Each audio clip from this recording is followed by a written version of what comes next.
Starting சீன்லயே ஜோசன் பீரியட்ல தான் காட்டுறாங்க. அதாவது கொரியாவோட மன்னராட்சி காலத்துல ஒரு பொண்ணோட கையை கட்டி அரசவைக்கு தான் கூட்டிட்டு வந்துட்டு இருக்காங்க. இவ பேரு ஜியாங், நம்ம டிராமாவோட ஹீரோயின். அரசர் அங்கதான் இருக்காரு. இவதான் நம்ம டிராமாவோட ஹீரோயின். ஹீரோயின் உள்ள வந்ததுமே சுத்தி இருந்த எல்லாருமே இந்த மோகினி பிசாசுக்கு நீங்க மரண தண்டனை கொடுக்கணும்னு சொல்லிட்டு இருக்காங்க. ஹீரோவும் அவகிட்ட வந்து நேத்து நைட் இவ கொடுத்த சாப்பாட்டுனால என்னோட டேஸ்ட் பட்டே மாறி போச்சு, அதனால இவளை இப்பவேன்னு சொல்லிட்டு கத்திய விட்டுற மாதிரி கிட்ட கொண்டு வராரு. ஆனா அவளை எதுவுமே பண்ணல. இனிமே இவதான் சீஃப் குக்குன்னு சொல்லிடுறாரு. அங்க இருந்த யாருக்குமே எதுவுமே புரியல. இவ எப்படி சீஃப் குக் ஆக முடியும் தான் பேசிட்டு இருக்காங்க. ஹீரோவும் இனிமே 3 வேலையை நீ தான் எனக்கு சமைச்சு தரணும். ஒரு தடவை செஞ்ச டிஷ்ஷை இன்னொரு தடவை செய்யக்கூடாது. அப்படி செஞ்சாலோ இல்ல நீ செஞ்ச டிஷ் எனக்கு பிடிக்கலனாலோ உன்னை கொன்னுடுவேன்னு சொல்றாரு. ஹீரோயினும் கொஞ்ச நேரம் யோசிச்சுட்டு இங்க இருந்து எப்படியாவது தப்பிச்சாகணும், அதனால வேற வழி இல்லைன்னு சொல்லிட்டு இப்போதைக்கு ஹீரோ சொல்றதுக்கு ஒத்துக்கிறா. ஹீரோயின் ஜோசன் காலத்து பொண்ணெல்லாம் கிடையாது. அவ 2025 இருந்து தான் டைம் டிராவல் பண்ணி அங்க போயிருக்கா. இப்பதான் ஹீரோயின் எப்படி அங்க போனான்றத காட்டுறாங்க. 2025 ஒரு குக்கிங் காம்படிஷன் நடந்துட்டு இருக்கிறதா காட்டுறாங்க. ஆக்சுவலா ஹீரோயின் ஒரு மிகப்பெரிய செஃப். அந்த காம்படிஷனோட ஃபைனல் ரவுண்ட் தான் நடந்துட்டு இருக்கு. ஹீரோயின் அதுலதான் ஒரு கண்டஸ்டன்டா இருக்கா.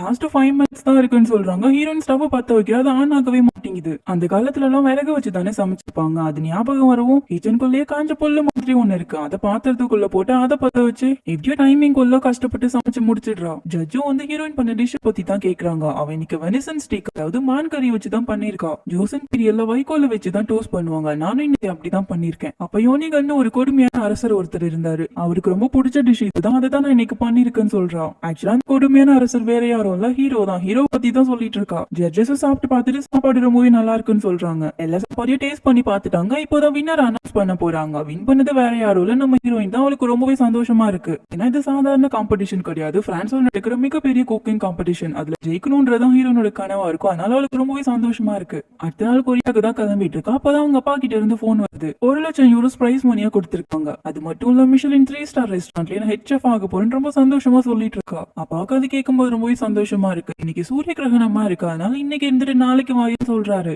ஆனா அவளும் அப்படின்னா நான் சோலார் எக்லிப்ஸ் ஃபிளைட்ல இருந்தே பாப்பேன், அது இன்னும் நல்லா இருக்கும்னு சொல்றா. அப்பாவும் சரின்னு சொல்லிட்டு அங்க இருக்கிற ஒரு ப்ரொஃபசர் கிட்ட ஒரு புக்கு கேட்டிருக்கேன். அது ஜோசன் பீரியட்ல இருந்த ஹிஸ்டாரிக்கல் புக் உங்ககிட்ட கொடுத்து விடுறேன்னு சொல்லிருக்காங்க. அதையும் வாங்கிட்டுவான்னு சொல்றாரு. ஈவன் ஃபிளைட்ல வந்துட்டு இருக்கு. அப்பதான் சூரிய கிரகணம் ஸ்டார்ட் ஆகுது. நிலா கொஞ்சம் கொஞ்சமா சூரியனை மறைக்க ஆரம்பிக்குது. எல்லாரும் அதான் போட்டோ எடுத்து வந்துட்டு இருக்காங்க. அப்ப ஹீரோயினுக்கு பக்கத்துல இருந்தவர் தெரியாம அவன் மேல டீயை கொட்டிடுறாரு. அது அவ வச்சிருந்த ஹிஸ்டாரிக்கல் புக்கு மேல பட்டுறது. உடனே இது கிளீன் பண்ணலாம்னு சொல்லிட்டு தான் ரெஸ்ட் ரூமுக்கு போறா.